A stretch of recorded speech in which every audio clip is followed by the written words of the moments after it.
Limpiaba para millonarios, pero en secreto tenía 40 propiedades más que ellos.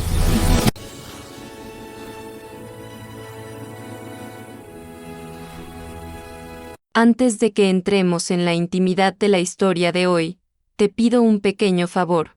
Uno de esos que no cuestan nada pero significan mucho. Suscríbete al canal si aún no lo has hecho y deja tu like. Es la única forma de que estas voces, a menudo invisibles, lleguen a más personas. Gracias de corazón por estar ahí. El olor a lavanda sintética es lo primero que se me mete en la nariz a las 7 de la mañana. No es lavanda real, por supuesto, es ese olor químico, penetrante y frío de los productos de limpieza industrial. Para la mayoría de la gente, ese olor significa que todo está limpio. Para mí, significa que mi jornada acaba de empezar y que, durante las próximas 8 o 9 horas, dejo de ser una persona para convertirme en una herramienta, una sombra con uniforme gris y delantal blanco. Llevo 15 años limpiando la mansión de los Valdés. La llaman la casa grande en la urbanización, aunque para mí siempre ha sido simplemente el trabajo. Entro por la puerta de servicio, como siempre. El código de la alarma lo sé mejor que el número de teléfono de mi propia hija. Desactivo el sistema. Me quito mis zapatos cómodos de la calle, unas zapatillas gastadas que uso a propósito y me pongo los zuecos blancos de goma. Mis manos son lo primero que miro al cambiarme. Están resecas, con los nudillos siempre un poco enrojecidos por la lejía y el roce constante de los estropajos. Si alguien mirara mis manos, vería exactamente lo que se espera ver. Las manos de una mujer de 50 y tantos años que se ha pasado la vida frotando la suciedad de otros. Nadie mira más allá, nadie se fija en que esas mismas manos, 2 horas después de salir de aquí, firman escrituras ante notario o revisan contratos de arrendamiento con una precisión quirúrgica.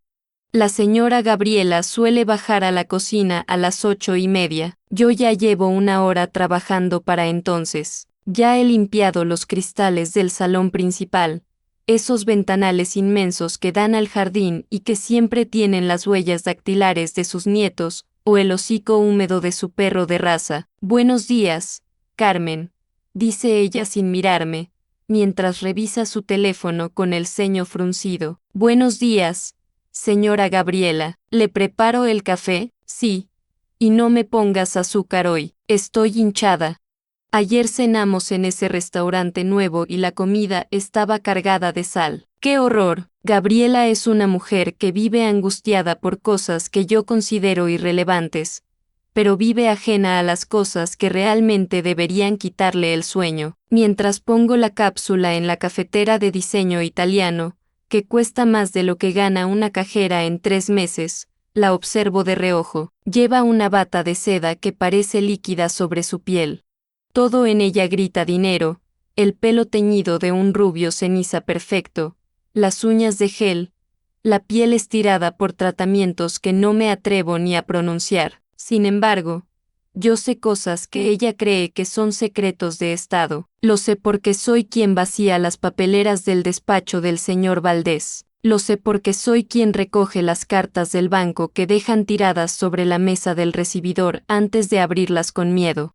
Lo sé porque, cuando limpio, me vuelvo invisible, y la gente habla delante de los invisibles como si no tuviéramos oídos ni cerebro. Sé que llevan 3 meses retrasándose en la hipoteca de esta casa. Sé que el coche deportivo del hijo mayor está a nombre de una empresa que técnicamente está en quiebra. Sé que viven al día, asfixiados por mantener un estatus que se les escapa entre los dedos como arena fina. Yo les sirvo el café negro en una taza de porcelana fina. Gracias.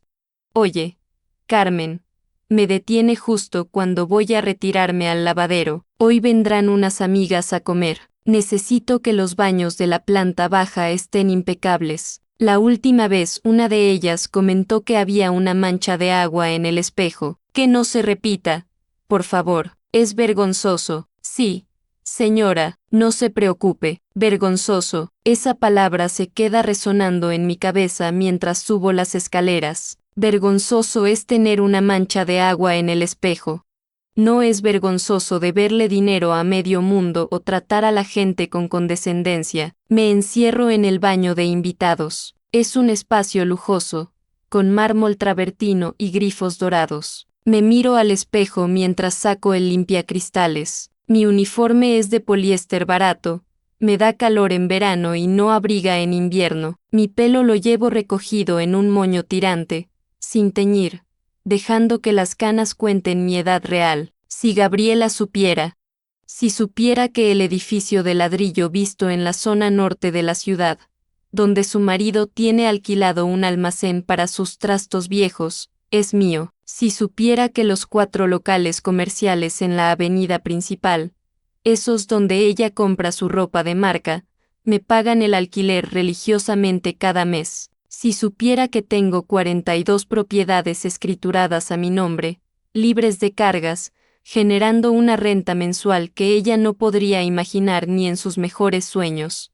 Pero no lo sabe. Para ella, soy Carmen, la que limpia, la que vive ahí abajo, en algún barrio humilde, contando monedas para llegar a fin de mes. Y a veces, esa suposición duele más que el trabajo físico, no porque me avergüence de limpiar.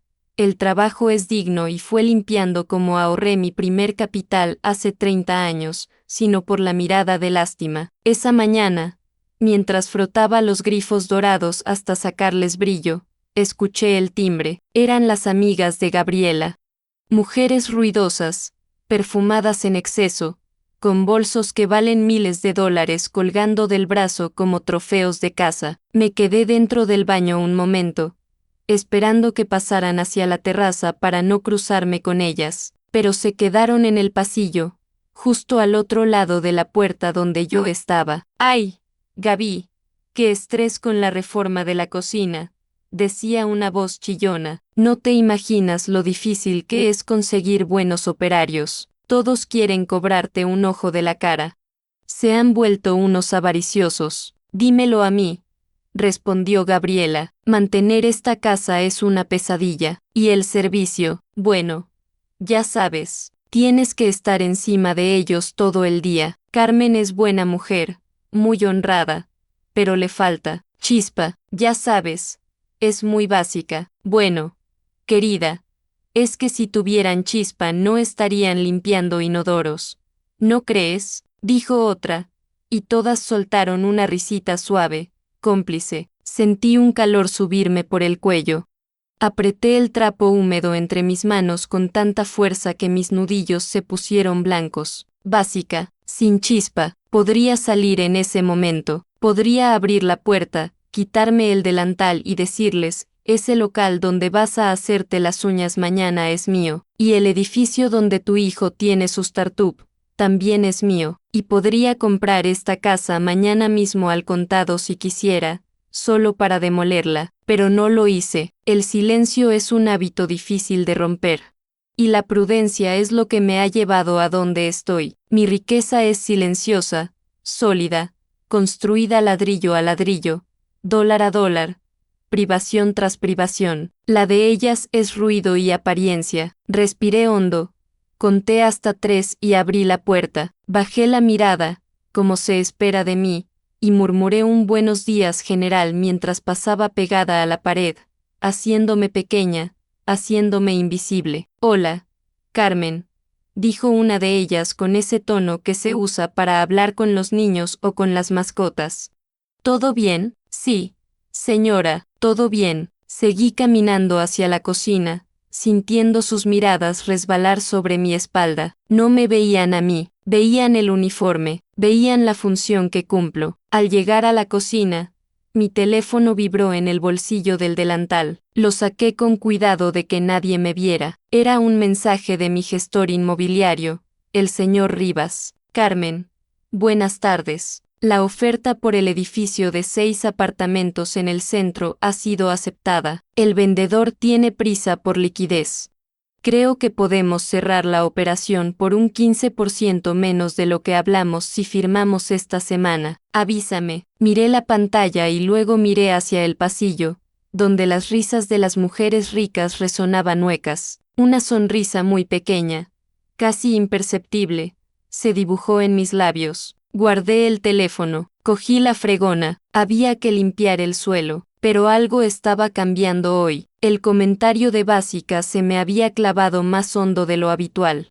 Siempre había mantenido mis dos mundos separados por seguridad, por costumbre, por no llamar la atención, pero la humillación, cuando es constante, cuando es gota a gota, termina llenando el vaso, y esa tarde, algo iba a suceder que pondría a prueba mi capacidad de seguir siendo invisible. Después de que las amigas de Gabriela se marcharon, la casa quedó sumida en ese silencio pesado que sigue al alboroto superficial. Me dediqué a recoger los restos del almuerzo. Había platos con salmón a medio comer, copas con vino francés que cuesta 100 euros la botella abandonadas con más de la mitad del líquido dentro, y servilletas de lino manchadas de carmín arrugadas sobre la mesa. Tiré la comida a la basura. Siempre me duele hacer eso. Mi estómago se contrae un poco, un reflejo condicionado de mi infancia y de mis primeros años en este país. Cuando llegué, hace 32 años, comía arroz blanco y huevos durante semanas enteras para poder ahorrar cada centavo. No encendía la calefacción en invierno. Me ponía 3 jerseys y me metía en la cama a las 7 de la tarde. Así compré mi primer estudio. 4 años de frío y hambre para tener 30 metros cuadrados propios. Ver cómo esta gente tira filetes de primera calidad como si fuera basura me produce una mezcla de rabia y satisfacción. Rabia por el desperdicio, satisfacción porque sé que ese despilfarro es la grieta por donde se escapa su fortuna, y yo estoy ahí, abajo, con mi cubo y mi fregona, recogiendo lo que cae, pero sin perder nada. A las 4 de la tarde llegó el señor Roberto Valdés. Entró como un huracán, sin saludar, azotando la puerta principal con una violencia que hizo vibrar los cristales que yo había limpiado esa mañana. Roberto es un hombre alto, que solía ser intimidante, pero que en los últimos meses parece haber encogido dentro de sus trajes a medida. Tiene la piel grisácea y ojeras permanentes. Yo estaba en el pasillo, encerando el suelo de madera. Me puse de rodillas para frotar una esquina difícil y me hice pequeña, esperando que pasara de largo hacia su despacho, pero se detuvo en medio del recibidor. Sacó el teléfono y marcó un número con dedos temblorosos. «Te dije que no me llamaras a la oficina», gritó al teléfono, ignorando completamente mi presencia a 2 metros de sus zapatos italianos. «No tengo la liquidez ahora mismo. Es una cuestión de días. El banco está reteniendo los fondos por un trámite burocrático estúpido. No me amenaces. Sabes quién soy, sabes con quién estás hablando». Se quedó escuchando, y vi cómo su espalda se tensaba, su respiración era agitada. «Escúchame bien», bajó la voz, y eso sonó más aterrador que los gritos. «Si ejecutas la garantía, nos hundimos todos. Tú tampoco cobrarás. Dame una semana, solo necesito vender el edificio de las oficinas del centro. Ya tengo un comprador interesado, un grupo extranjero. Sí, una semana». Colgó y se pasó la mano por la cara, resoplando. Luego, me miró. Por un segundo, sus ojos se cruzaron con los míos. Hubo un instante de pánico en su mirada, como si temiera que yo hubiera entendido algo, pero enseguida, esa máscara de superioridad volvió a caer sobre su rostro.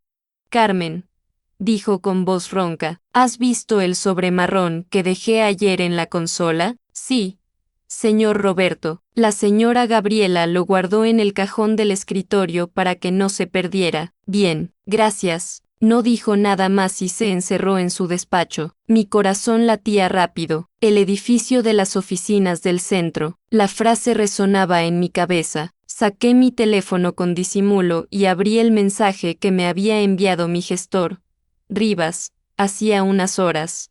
Miré la dirección de la propiedad que me ofrecían con un descuento del 15% por necesidad urgente de liquidez del vendedor. Calle Velázquez, número 42. Sentí un escalofrío. Conocía esa dirección. Era el edificio comercial insignia de la familia Valdés, donde estaba la sede de su constructora hace años, antes de que mudaran las oficinas a un rascacielos de cristal y dejaran ese edificio viejo para alquilar.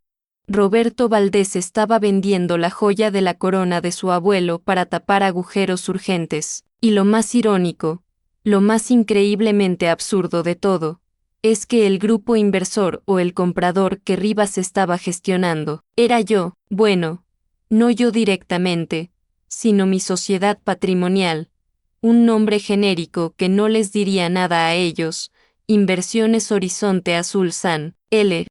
Yo era la solución a sus problemas, y al mismo tiempo, la buitre que estaba a punto de quedarse con su patrimonio a precio de saldo, y mientras tanto, estaba de rodillas frotando el suelo que él pisaba. La situación era tan surrealista que tuve que irme a la cocina a beber agua. Me temblaban las manos, no por miedo, sino por la adrenalina del poder oculto. Gabriela entró en la cocina poco después.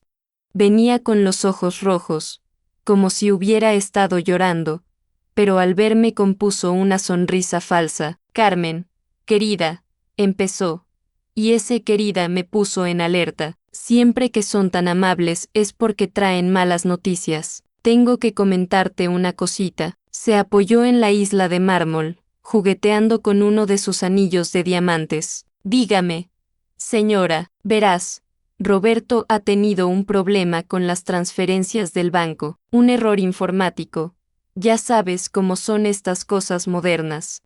Un desastre. El caso es que, hizo una pausa dramática esta semana. No podremos pagarte tu mensualidad hoy viernes. Tendrá que ser la semana que viene, o quizás la otra. En cuanto se solucione el error del sistema, me quedé mirándola. Sabía que era mentira, no era un error informático. No tenían dinero en la cuenta corriente para pagarme los 1.200 euros de mi salario. Podría haberle dicho, no se preocupe, no lo necesito para comer.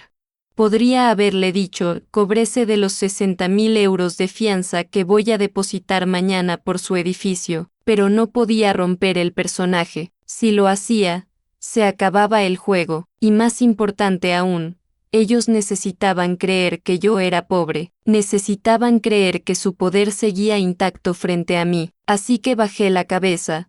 Puse cara de angustia y entrelacé mis dedos con nerviosismo. ¡Ay! Señora Gabriela, dije con voz temblorosa, es que contaba con ese dinero para el alquiler de mi hija. El casero la está presionando mucho. Me odio a mí misma cuando hago esto. Me odio por tener que fingir miseria para que ellos se sientan cómodos en su decadencia. Gabriela suspiró, aliviada de ver que mi reacción era la esperada o la de una sirvienta necesitada. Eso reafirmaba su posición. Ella era la proveedora, aunque fallida.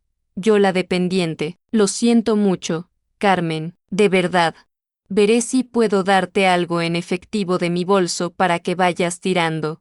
¿Vale? Unos 50 euros. Pero el resto tendrá que esperar. Entiéndenos. Es el banco. Sí.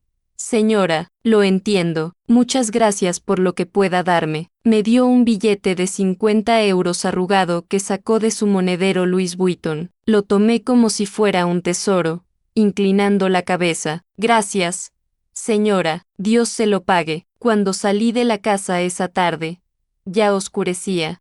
Caminé hasta la parada del autobús, pero no me subí. Esperé a que el autobús pasara para que nadie de la casa pudiera verme, y luego caminé 2 manzanas más hasta donde tenía aparcado mi coche real. No es un Ferrari, pero es un sedán alemán nuevo, seguro y potente, con cristales tintados. Me senté en el asiento del conductor, en el silencio de mi propio espacio, y miré el billete de 50 euros que Gabriela me había dado como limosna. Lo dejé en el salpicadero.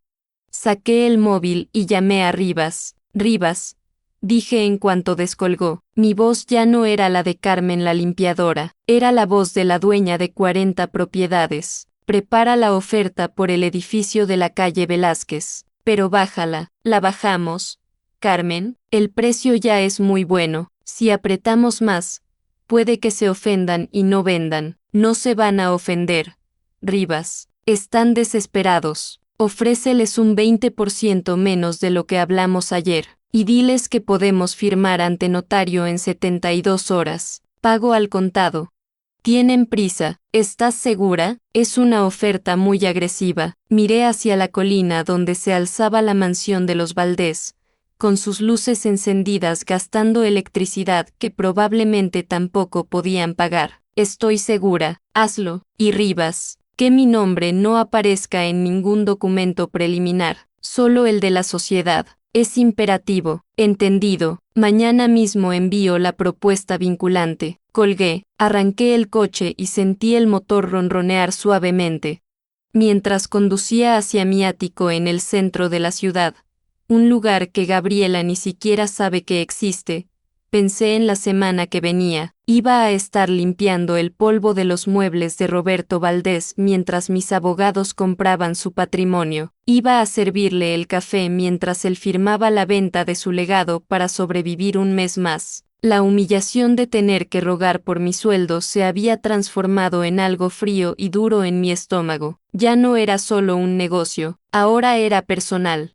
Quería ver hasta dónde llegaba la mentira. Quería estar allí, en primera fila, cuando el castillo de naipes se derrumbara. Lo que no sabía es que el derrumbe iba a ser mucho más literal y peligroso de lo que yo esperaba, y que mi doble vida estaba a punto de chocar de frente con la realidad de los Valdés de una forma que ni todo mi dinero podría arreglar fácilmente. La mañana que compré el edificio de la familia Valdés, me desperté antes de que sonara la alarma.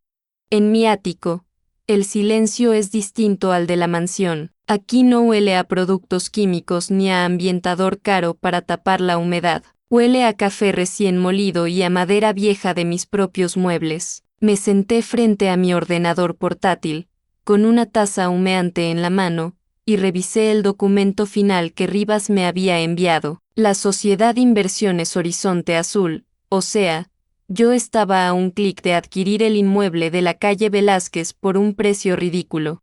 1,5 millones de euros por debajo de su valor de mercado. Era un robo legal, propiciado por la desesperación de Roberto Valdés. Mi dedo se detuvo sobre el ratón. Por un segundo, pensé en lo que estaba haciendo. ¿Era venganza? ¿Era justicia? ¿O simplemente era negocios? Miré mis manos, las mismas que en 2 horas estarían frotando el inodoro de ese hombre, y sentí una punzada fría en el pecho. Hice clic, firmar y enviar. La transferencia se ejecutaría a las 10:00 de la mañana, hora de apertura de los bancos. Me vestí despacio, dejé mi vida real colgada en el armario junto a los trajes de chaqueta y me puse el disfraz, los vaqueros desgastados, la camiseta de algodón barata, el abrigo que tiene una costura abierta en el bolsillo. Al llegar a la mansión, el ambiente era irrespirable. Se notaba la tensión estática en el aire, como antes de una tormenta eléctrica. Roberto paseaba por el salón en pijama, con el teléfono pegado a la oreja, el pelo revuelto y los ojos inyectados en sangre. No me saludó, ni siquiera me vio. Gabriela estaba sentada en el sofá, con las piernas cruzadas y moviendo el pie rítmicamente, un tic nervioso que delataba su ansiedad. «Carmen», me llamó ella, con voz estridente, «deja la cocina, necesito que limpies el despacho del señor ahora mismo. Va a recibir una videollamada importante y eso parece una leonera». «Sí, señora. Voy enseguida». Entré en el despacho de Roberto. Olía a tabaco rancio y a sudor agrio, el olor del miedo. Había papeles tirados por el suelo, vasos con whisky seco y cajas de ansiolíticos vacías. Empecé a recoger en silencio. A las 10:05, el teléfono de Roberto sonó. Él entró corriendo en el despacho, casi empujándome para llegar a su escritorio. «Sí, Rivas», gritó al auricular. Yo me quedé congelada junto a la estantería, con el plumero en la mano, fingiendo limpiar los lomos de una enciclopedia que nadie había abierto en 20 años. Hubo un silencio largo. Roberto escuchaba. Su cara fue cambiando. El color grisáceo de su piel dio paso a un rojo intenso. Sus hombros bajaron. «¿Está hecho? ¿El dinero está en la cuenta?», preguntó, con la voz quebrada. «Gracias a Dios. Escucha, transfiérelo inmediatamente a la cuenta de Suiza. No pagues a los proveedores locales todavía. Que esperen. Lo primero es asegurar el fondo de emergencia. Sentí una náusea repentina. Acababa de comprar su edificio para salvarlos, o eso creía él, y su primer movimiento no era pagar las deudas, sino esconder el dinero que yo acababa de pagarle. Gabriela, gritó, tapando el teléfono. Está hecho. Vendimos el edificio. Gabriela entró corriendo y se abrazaron. Fue una escena grotesca. Dos náufragos celebrando que habían encontrado una botella de ron mientras el barco se hundía. Reían. Gritaban. Roberto colgó el teléfono y me miró. Esta vez sí me vio, pero no me vio como a una persona. Me vio como a un objeto más del mobiliario que atestiguaba su triunfo. Carmen, exclamó eufórico, trae las copas de cristal de Bohemia, y saca el Dom Perignon de la nevera. Hoy celebramos. Enseguida. Señor, fui a la cocina, mis manos temblaban de rabia. Saqué la botella de champán que valía 300 euros. La botella que habían comprado con dinero que no tenían. La botella que ahora iban a beber gracias a mi dinero. Cuando volví con la bandeja y serví el champán, Roberto estaba exultante. Se había transformado. La humildad fingida de los días anteriores había desaparecido. Volvía a ser el amo del universo. Ese comprador es un imbécil, decía Roberto mientras bebía un trago largo. Rivas dice que ni siquiera han pedido una auditoría técnica del edificio. Se lo han quedado tal cual. Si supieran que la instalación eléctrica hay que cambiarla entera. Jaque mate. Me mordí la lengua hasta casi hacerme sangre. La instalación eléctrica la voy a cambiar yo, y me costará menos de lo que tú te gastas en un mes de vicios, pensé, pero serví más champán. Oye, Roberto, dijo Gabriela, bajando un poco la voz, aunque no lo suficiente, ahora que tenemos liquidez. ¿Qué hacemos con lo del personal? Carmen lleva preguntando por su sueldo toda la semana, y la chica que viene los fines de semana también. Roberto soltó una carcajada seca y dejó la copa sobre la mesa, justo encima de un posavasos que yo acababa de colocar. ¿Pagarles? No seas ingenua, Gaby. Necesitamos cada euro para el traslado. Si les pagamos ahora, nos quedamos cortos para el depósito de la casa en Miami. Me quedé inmóvil junto a la puerta. El corazón me latía tan fuerte que temí que pudieran escucharlo. Miami, pero, se van a quejar, dijo Gabriela, mirando de reojo hacia donde yo estaba, aunque yo miraba al suelo, fingiendo ser sorda. Que se quejen. ¿Qué van a hacer? ¿Denunciarnos? Carmen no tiene dinero para abogados. Es una pobre desgraciada que vive al día. Para cuando salga el juicio laboral, nosotros ya no seremos residentes fiscales aquí. Le daremos 100 euros más la semana que viene para que se calle y listo. El mes que viene, cuando nos vayamos, le mandas un mensaje diciendo que ya no necesitamos sus servicios. Sentí como el suelo se abría bajo mis pies. No era solo la deuda, era el desprecio absoluto, la certeza de que, para ellos, mi vida, mi alquiler, el que ellos creían que yo pagaba, mi comida, no valía nada. Me consideraban tan insignificante, tan débil, que ni siquiera merecía la pena ser honesta conmigo, una pobre desgraciada. Salí del despacho antes de que notaran que mis ojos se habían llenado de lágrimas, no de tristeza, sino de una furia fría, calculada. Me encerré en el baño de servicio, el pequeño, el que huele a lejía pura. Me miré al espejo. Se acabó, susurré a mi reflejo. Se acabó el juego, pero el destino, o la casualidad, tenía preparada una última carta para ese día, una carta que convertiría mi enfado en una declaración de guerra total. Al salir del baño, pasé por la pequeña mesa auxiliar del pasillo donde Roberto solía dejar su maletín abierto. Él seguía en el despacho celebrando con Gabriela. El maletín estaba allí, con documentos asomando. Normalmente, jamás toco sus papeles. Mi ética profesional me lo impide, Pero hoy ellos habían roto el contrato social. Hoy me habían declarado la guerra. Vi un sobre con el logotipo de una financiera de crédito rápido, de esas que cobran intereses usureros. Y vi algo escrito a mano en el exterior del sobre. Mi nombre, Carmen Rosa Morales. Me detuve, miré alrededor. Nadie venía. Con dedos rápidos, saqué el papel que asomaba del sobre. No era una nómina, no era un contrato laboral, era una solicitud de crédito personal por valor de 20.000 euros. En la casilla del solicitante aparecía mi nombre completo, mi número de documento de identidad, que ellos tenían fotocopiado de cuando me contrataron, y al final de la página, una firma. Una firma que intentaba imitar la mía, pero que claramente había sido hecha por una mano nerviosa, probablemente la de Gabriela. Habían pedido un préstamo a mi nombre, habían usado mi identidad para conseguir efectivo rápido, sabiendo que yo no reviso nada, sabiendo que soy básica, me estaban convirtiendo en su testaferro, en la responsable de una deuda que me arruinaría la vida si yo fuera realmente quien ellos creen que soy. Si yo fuera solo la limpiadora, esto me destruiría.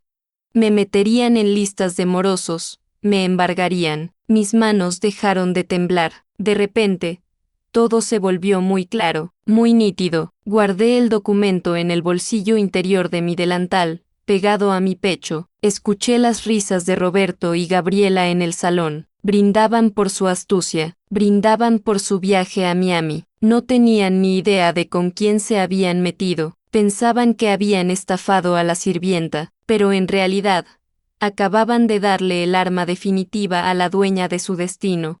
Volví a entrar en el salón. Mi cara era una máscara de serenidad absoluta. Señora, dije con voz suave, ya he terminado el baño. ¿Necesita algo más antes de que me vaya? Gabriela me sonrió, con las mejillas sonrosadas por el alcohol. No, Carmen, puedes irte, y tranquila por lo del dinero. La semana que viene sin falta te ponemos al día. Roberto está arreglando todo. Lo sé, señora, respondí, mirándola fijamente a los ojos, sosteniendo la mirada un segundo más de lo que corresponde a una empleada. Sé que el señor Roberto se encargará de que cada uno tenga lo que se merece. Salí de la casa con el documento robado quemándome contra la piel. Ya no iba a esperar a que el karma actuara, yo iba a ser el karma, y la semana que viene no iba a haber limpieza, iba a haber una ejecución. El lunes amaneció gris, uno de esos días en los que el cielo parece pesar sobre los tejados. Pasé el fin de semana en vela, reunida con Rivas y con un abogado penalista. No había limpiado ni un solo plato en mi casa, había estado limpiando mi nombre, blindando mi estrategia, preparando el golpe final. A las 9 de la mañana, conduje mi coche hasta la urbanización. Al llegar a la verja de los Valdés, no usé el código de servicio. Esperé a que el guardia de seguridad, que siempre me había visto llegar en autobús, saliera de su caseta. Bajé la ventanilla, llevaba unas gafas de sol oscuras y un traje de chaqueta azul marino de corte impecable. Mi pelo estaba suelto, peinado de peluquería, cayendo sobre mis hombros. Buenos días, dije. El guardia parpadeó, confundido. Tardó unos segundos en reconocerme. ¿Carmen?, preguntó, dubitativo. ¿Eres tú? Oiga, no puede entrar con este coche por aquí, la entrada de servicio está. No voy a la entrada de servicio, abre la puerta principal. Tengo una reunión con los señores Valdés. Dudó, pero la seguridad que proyectaba mi voz y, sobre todo, el coche que conducía, lo hicieron obedecer. Las barreras se levantaron. Aparqué justo frente a la escalinata de entrada, bloqueando el paso del taxi que ya estaba allí esperando para llevarlos al aeropuerto. Había 3 maletas grandes en el porche. Se iban. De verdad pensaban irse esa misma mañana. Salí del coche. El sonido de mis tacones golpeando el asfalto resonó con una autoridad que nunca había tenido mis zapatillas de goma. Rivas, mi gestor, salió del asiento del copiloto con un maletín de cuero. Gabriela abrió la puerta principal al oír el coche. Llevaba un sombrero de ala ancha y gafas de sol, lista para su nueva vida en Miami. Al verme, se quitó las gafas lentamente, su boca se abrió, pero no salió ningún sonido, no entendía lo que veía. Su cerebro no podía procesar que la mujer del traje caro fuera la misma que le fregaba los inodoros. Carmen, susurró, ¿qué haces vestida así? ¿De quién es ese coche? Roberto, Roberto. Ven aquí. Roberto salió ajustándose la chaqueta, con esa prisa nerviosa del fugitivo. Al verme, se detuvo en seco. ¿Pero qué significa esto? Bramó, intentando recuperar el control. Carmen, ¿te has vuelto loca? Quita ese coche de ahí ahora mismo. Tenemos prisa. ¿Quién es este hombre? Caminé despacio hasta subir los escalones. Me paré a su misma altura. Por primera vez en 15 años, no bajé la mirada, los miré directamente a los ojos, y vi cómo su arrogancia se desmoronaba ante la confusión. Buenos días, Roberto. Gabriela, dije, mi voz era tranquila, fría. No voy a quitar el coche, y no vais a ir a ningún sitio. ¿Cómo te atreves? Roberto dio un paso hacia mí, amenazante. Estás despedida, lárgate de mi propiedad antes de que llame a la policía. Adelante, respondí, con una media sonrisa. Llámales. De hecho, nos ahorrarías el trabajo. Hice un gesto a Rivas. Él abrió su maletín y sacó 2 documentos. Señor Valdés, intervino Rivas con tono profesional. Soy el representante legal de la Sociedad Inversiones Horizonte Azul San L., la nueva propietaria del edificio de la calle Velázquez.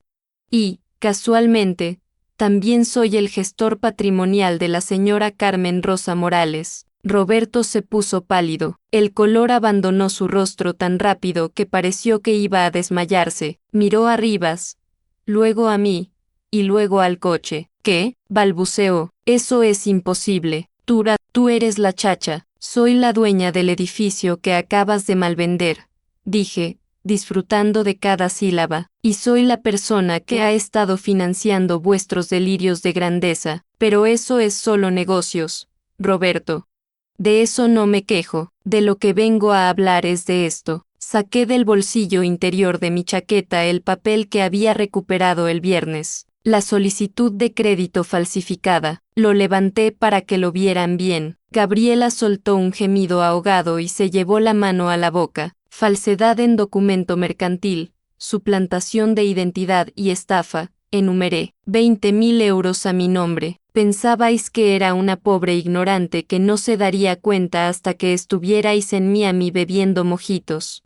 Pensabais que podíais arruinar mi vida para pagaros un par de meses más de lujos. Carmen, por favor, empezó Gabriela, y sexta lágrimas reales en sus ojos, lágrimas de terror. Fue un momento de desesperación. Te lo íbamos a devolver, lo juro, somos familia. Llevas 15 años con nosotros. No somos familia, Gabriela, la corté tajante. Soy la empleada a la que ni siquiera pagasteis la semana pasada, la que considerabais básica, la que no tenía chispa. Roberto intentó una última jugada, la del hombre de negocios acorralado. Podemos llegar a un acuerdo, dijo, sudando. Tengo el dinero de la venta del edificio. Te pagaré el doble, el triple. Olvida ese papel. El dinero de la venta del edificio ya está bloqueado, dijo Rivas. Hemos solicitado una medida cautelar esta misma mañana al presentar la denuncia por fraude. Sus cuentas están congeladas, señor Valdés. No hay Miami, no hay dinero. El silencio que siguió fue absoluto. Solo se oía el viento moviendo las hojas de los árboles del jardín que yo había cuidado con tanto esmero. Roberto se dejó caer sentando en una de las maletas. Parecía un muñeco roto. Gabriela sollozaba abiertamente. Todo su mundo de apariencias, de estatus, de superioridad, se había evaporado en 3 minutos frente a la mujer que les servía el café. Me acerqué a Gabriela. Ella se encogió, esperando quizás un grito, un insulto, pero yo no soy como ellos. La policía está en camino, dije suavemente. Tienen una orden de detención. Os sugiero que entréis en la casa y esperéis sentados. Va a ser un día largo. Me di la vuelta y bajé las escaleras. El sonido de mis tacones volvió a marcar el ritmo. Carmen, gritó Roberto a mi espalda, con voz desesperada. ¿Por qué? Podrías haberte quedado con el edificio y callarte. ¿Por qué hacernos esto ahora? Me detuve junto a la puerta de mi coche. Me giré una última vez. Porque limpiaba vuestra mierda, Roberto, le dije, pero nunca acepté ser parte de ella. Subí al coche, arranqué el motor. Mientras salía por la puerta principal, vi por el retrovisor como un coche patrulla con las luces azules encendidas entraba en la propiedad. No sentí alegría, no sentí euforia, solo sentí una inmensa, profunda y limpia paz. La paz de quien ha dejado la casa ordenada, las cuentas claras y la basura, por fin, fuera de su vida. Esta historia no termina aquí. Hay relatos que nunca pude subir al canal. El enlace está en la descripción.